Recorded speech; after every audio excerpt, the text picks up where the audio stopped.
Greetings. Welcome to God's Meeting Place, Tuesday night half hour of empowerment. Tonight, we're focusing on Luke chapter 15, verse 11 through 32. Emphasis on verse 11 through 13 and 25 through 28.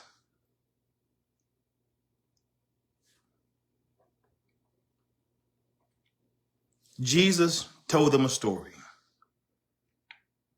A man had two sons. The younger told his father, "I want my share of your estate now before you die." So his father agreed to divide half his wealth between his sons. A few days later, his youngest son packed all his belongings and moved to a distant land. And there, he wasted all his money in wild living. Verse 25. Meanwhile, the older son was in the fields working. When he returned home, he heard music and dancing in the house. And he asked one of the servants what was going on. "Your brother is back," he was told, "and your father has killed a fatted calf. We are celebrating because of his safe return." The older brother was angry and wouldn't go in. His father came out and begged him. May the Lord bless the reading of his word tonight. Tonight's sermon topic is Prodigal Sons. Two sons, both lost. Let's go to God tonight in an opening prayer. Father, we hear you calling. Everything I have is yours. Help us believe that. Help us receive that information. Help us live like that is the truth. Tonight, we lay down our scorecards, our striving, record keeping, our silent frustrations.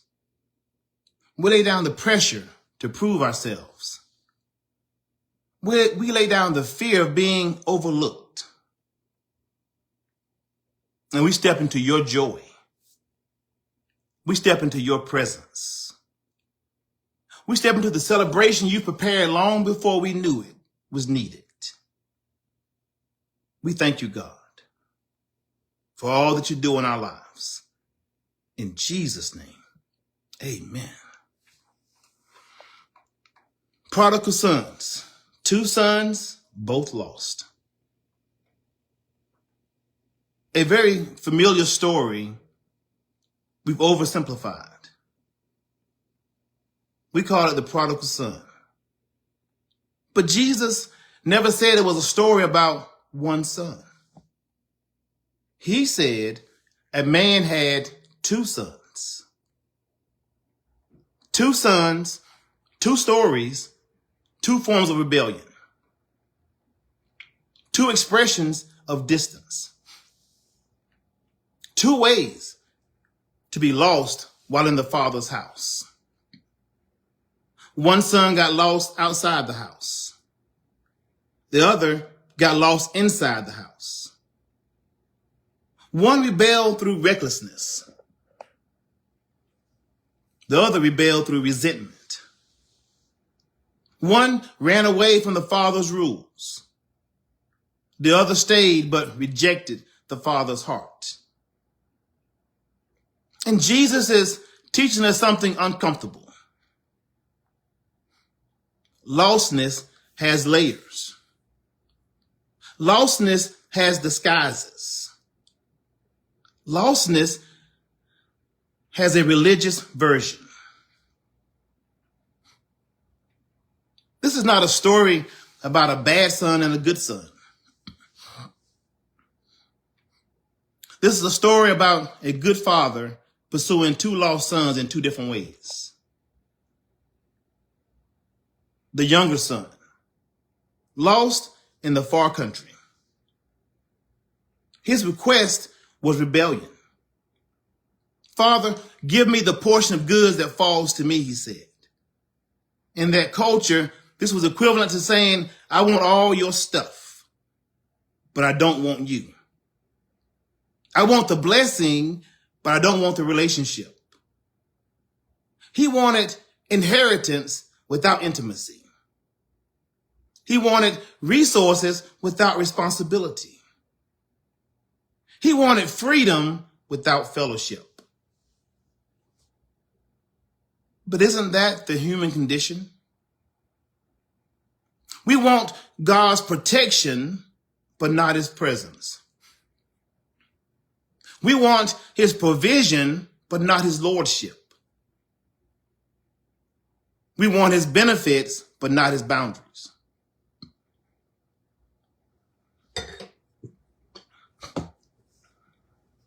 The far country. It's not a location. It's a condition. He went to a far country.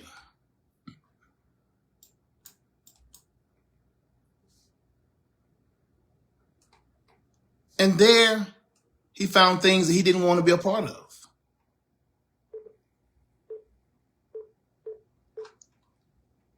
He was trying to figure out what was going on in his life. The far country is any place where your silence is conviction. You elevate desire. You disconnect from accountability. You chase identity outside the Father's voice. Sin promises freedom, but delivers famine. It gives you the illusion of freedom. Sin advertises itself as liberation, but in actuality, another kind of slavery. It's a false promise. You'll be free from restraint, free from God's boundaries, so sin tells you, free from accountability, free from waiting, process, and the pruning period.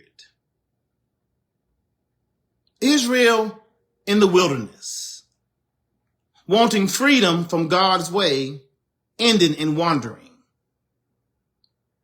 A 4-week journey took 40 years. John chapter 8, verse 34. Everyone who practices sin is a slave to sin. Romans chapter 6. Sin feels like autonomy, but is actually ownership. Sin doesn't say, serve me. Sin says, serve yourself. But when you serve yourself long enough, you discover you're not in charge. Your cravings are. Your desires are. What do you feel like doing? The path from fullness to famine. The prodigal son who went to a far country is a perfect example. He's a visual aid for all of us. He had full pockets, but empty discernment. He leaves with resources, options, and momentum. Sin often starts in a season of apparent abundance. I can afford this. I can afford that. I work every day. It's pleasure without preparation. No thought for tomorrow. No thought for consequences. He spends as if supply is infinite, as if money will never run out, as you will never lose your job. Then the famine hits. Circumstances dry up. Your joy dries up. Your peace dries up. Clarity and clear thinking dries up.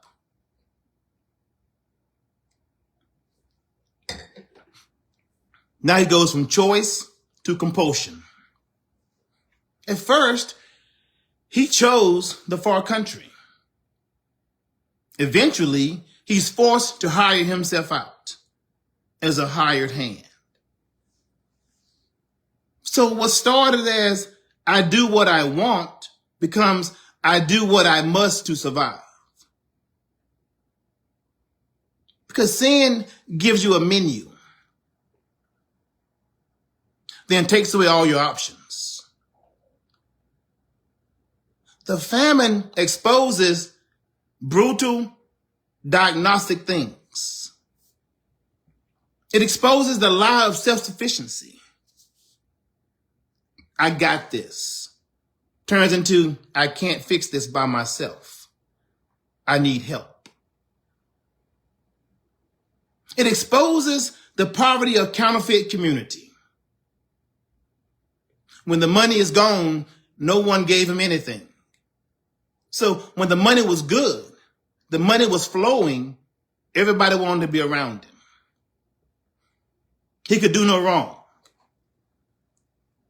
But when the money dried up, so did the friendships. So did the love. It all went away. Sin will give you partners in pleasure, but not partners in pain.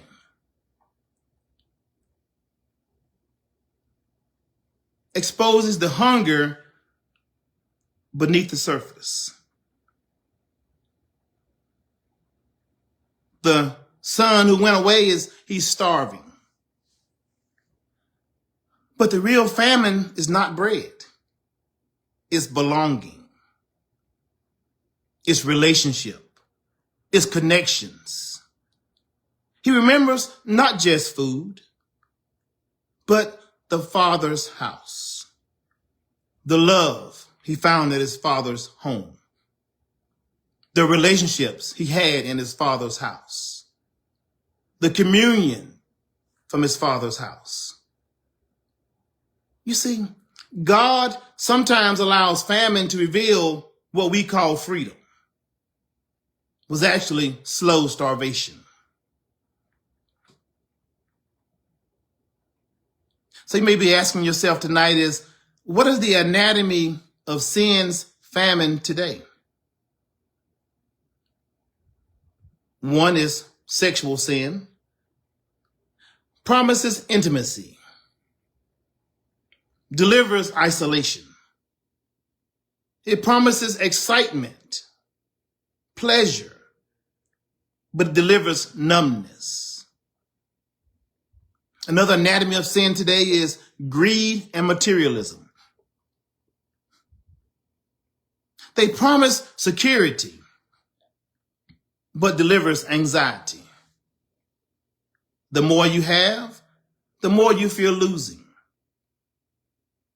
So you need to lie, steal, and cheat to hang on to it and to keep it.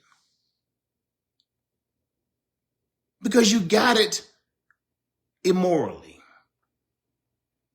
Another example of sin famine today is bitterness and unforgiveness. It promises protection, but delivers prison. You think you're locking them out, but you're locking yourself in. The final one is pride and self-exaltation.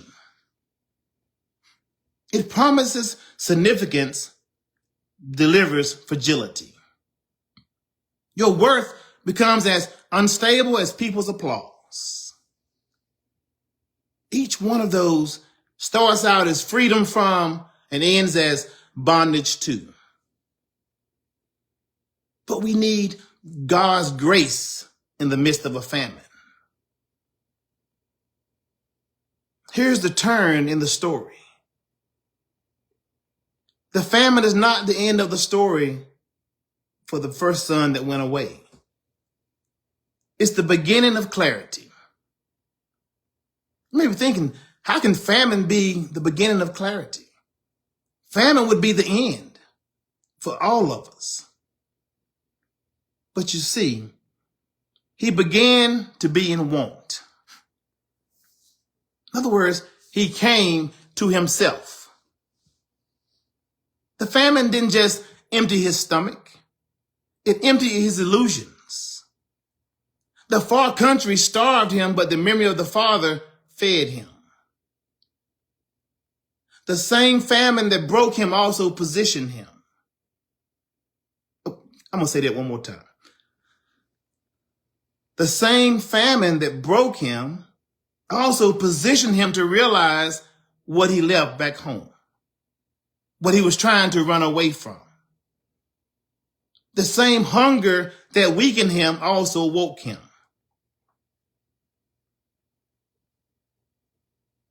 Sin promises freedom, but delivers famine. Jesus promises surrender, but delivers fullness. The far country will feed your flesh and starve your soul. What you call freedom today may be the famine you cry about tomorrow. The enemy will let you feast in the beginning, all you so desire to have, so you can starve. He can starve you in the end. Grace doesn't just meet you after the famine. Grace is working through the famine. The son came to himself. Before he returned to his father's house, he returned to his senses. You see, repentance is not just turning around. It's waking up. It's the moment you realize I am not myself away from my Father. We are not ourselves away from God, our Father. The next part is the Father runs. The Father sees him a long way off, meaning the Father was watching, waiting, and hoping. He runs, not because the Son is worthy, but because the Father is loving. He doesn't meet him with a lecture, a list, a punishment. He meets him with a robe, identity restored, a ring, authority restored, sandals, sonship restored, a feast, relationship restored. Grace doesn't negotiate your return. It celebrates it. The next point, the older son was lost in the field. The older son is geographically close but spiritually distant from his father. He's in the field, working, producing, being obedient. But he doesn't hear the Father's heart, only the Father's expectations. Work harder, produce more, be obedient. He hears music, not a memo. Revival breaks out in his own house, and he's the last one to know. That's the tragedy of religious lostness. You can be in the system and miss the celebration. He wasn't lost because he left the house. He was lost because he left the heart. The language of a servant in the mouth of a son. Listen to his words.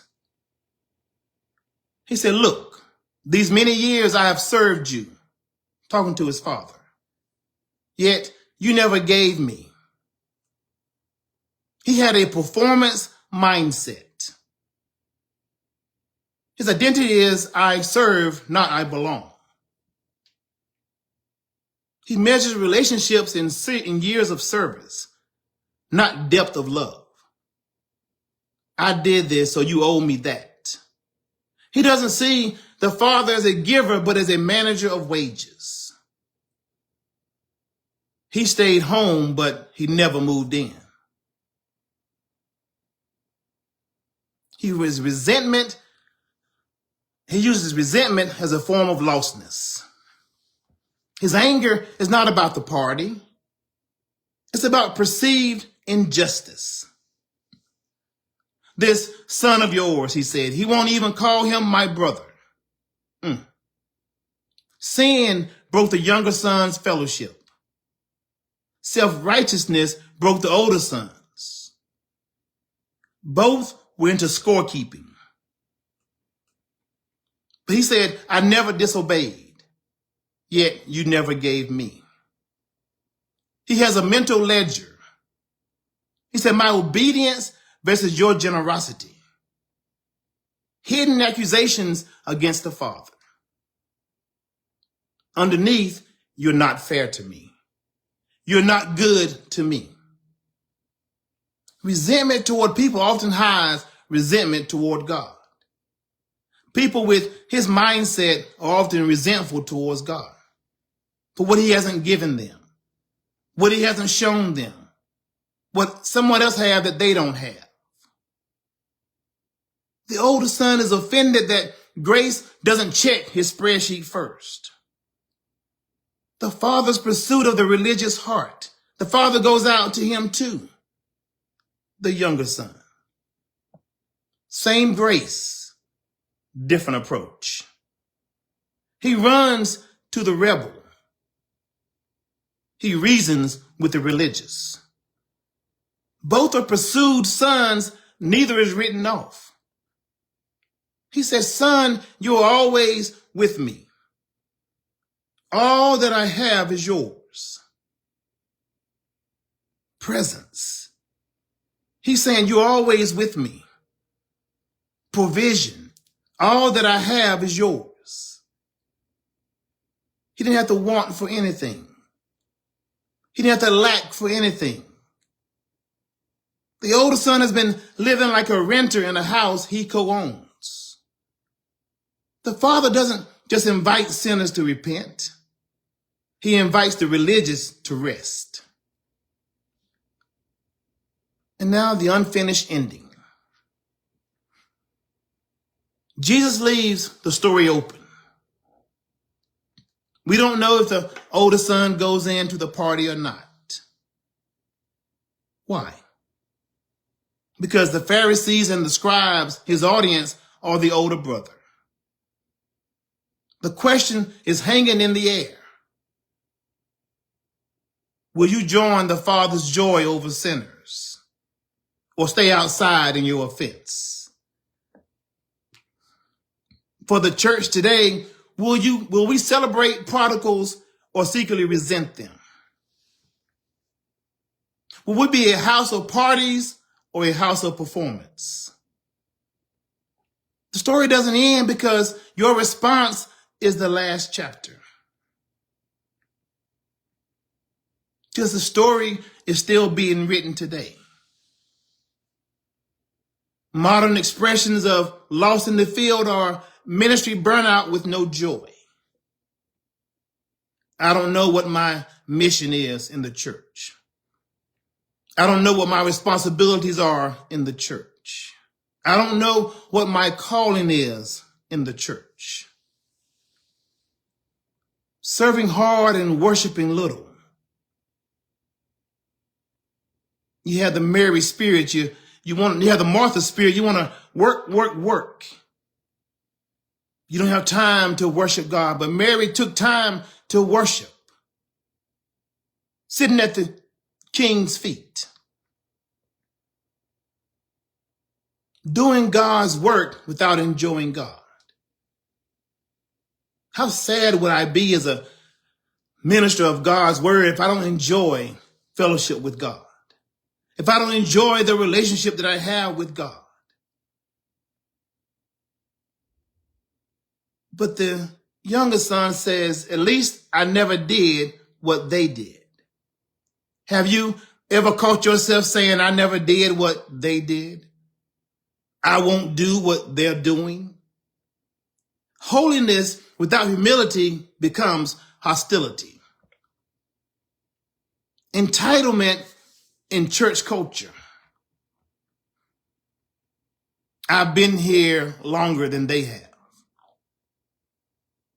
I should have an assigned parking space, and I've been here so long. I have an assigned seat pew. I sit right here every Sunday. You have an entitlement mindset. I deserve more access, more honor, more say in what goes on around here. You can be on every ministry team and still be missing from the Father's table. There's a call tonight to older brothers and sisters. From earning to enjoying. All that I have is yours. Hear God say tonight. Stop working for what's already yours in Christ. From comparison to compassion. See this son of yours as my brother and my sister. From distance to delight. Come out of the field. Come into the music. Join the Father's joy. Last but not least, the last portion of the prodigal sons, two sons, both lost, is the true prodigal is the father. Prodigal means lavish, extravagant, wastefully generous. The most prodigal person in the story is not the younger son, it's the father. He is prodigal in mercy, patience, forgiveness, compassion, restoration, love. He pours out grace on the reckless son. He pours out compassion on the resentful son. He pours out invitations to the religious son. He pours out celebration on the repentant son. The father is the hero of the story. Which son are you? Some of us are the younger son. You run. You've wandered. You've wasted. You've drifted. You've been living in a far country. But the Father is watching the road. He's not waiting to punish you. He's waiting to embrace you. Some of us are the older son. You've been in church, but not in Christ. You've been serving, but not surrendering. You've been performing, but not receiving. You've been working, but not worshiping. You're close to the house, but far from the heart. Both sons need the same thing, a revelation of the Father's love. The younger son needed forgiveness. The older son needed freedom. Both needed the Father. Jesus is the true elder brother. The older brother in the story refused to go find his lost sibling. But Jesus tells this story to show us that a true elder brother looks like. The elder brother who leaves the Father's house to find us, pays the cost of our restoration, brings us home with joy, shares his inheritance with us. He doesn't resent our return. He rejoices in it. So tonight, hear God say to you, come out of the field. Family, the story ends with a door open and a decision unmade. The younger son has come home. The father has thrown the party. The music is playing, grace is dancing, mercy is singing. Restoration is happening in real time. But the other son is still in the field, still working, still performing, still angry, still comparing, still convinced that proximity equals intimacy. It does not, by the way. Still close to the house, but far from the heart. And the father, the same father who ran toward the rebel, now walks out toward the resentful.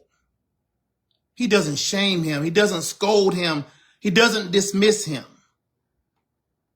He invites him in. He restores him to his proper place. Son, you're always with me. All that I have is yours. You've been living like a servant in a house you've already inherited. You've been working for what is already yours, hear God say. You've been striving for what I freely give you on a regular basis. Here's the tension Jesus leaves hanging in the air.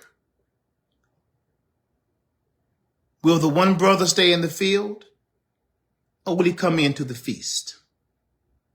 That's the question for us tonight.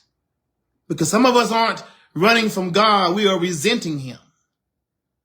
Some of us aren't in the far country, we're in the field exhausted. Some of us are lost in rebellion, running from the church, running from God. We're lost in religion.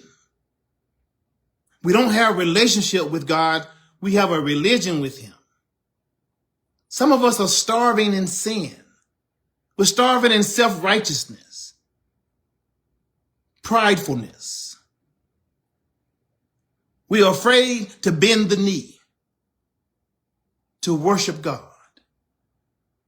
And the Father is stepping towards you, not with condemnation, but with an invitation tonight. He's saying, come out of the field, come out of the performance, come out of comparison, come out of entitlement syndrome, come out of bitterness that's been eating your joy alive. Come out of the mindset that says, I've earned this. Come out of the lie that says, I'm overlooked. Come out of the prison of perfection. Everything God's saying tonight is yours. I have is yours. He's saying, my joy is yours. My presence is yours. My table is full is yours. And the celebration that I have is yours. Come into the Father's house tonight. Come in with joy. Come into the embrace what you're tired from. 2 sons, both lost, one father, both loved, and the door is still open. Let's go to God tonight in a closing prayer. Father, we come to you tonight, not as performers, not as servants, trying to earn a place, but as sons and daughters who need your heart more than we need anything else. Bring us in from the field. For every place we've worked without worship, served without joy, obeyed without intimacy. Pull us close again. Where resentment has settled in, uproot it. Where compassion has poisoned us, cleanse us. Where entitlement has blinded us, open our eyes. Let us see spiritual things. Let us see the joyful things you have for us. Where distance has disguised itself as duty, reveal it and heal it. In Jesus' name, amen. Prodigal sons, 2 sons, both lost. And God is trying to give us the vision. The vision of who he is in our lives. He's positioned himself before us. He's saying, come to me. Let me give you rest tonight. If that's you, if God is calling you to be a part of his kingdom, just take a moment tonight to say the salvation prayer along with us. Lord Jesus, I come to you tonight because I need you. I confess that I've sinned. I confess that I've gone my own way. I confess that I cannot save myself. I believe you died for me. I believe you rose from the dead. I believe you're calling me tonight. I surrender. I decrease. I lay down my will, my pride, my past, my sin. Forgive me. Cleanse me. Make me new. From this moment forward, I belong to you. I choose to follow you. I choose to trust you. I choose to live for you forever. In Jesus' name, amen. It's just that simple, church. To be a part of God's kingdom, accepting Jesus Christ as your Lord and Savior, making a turn, a change in your life to be one with Christ.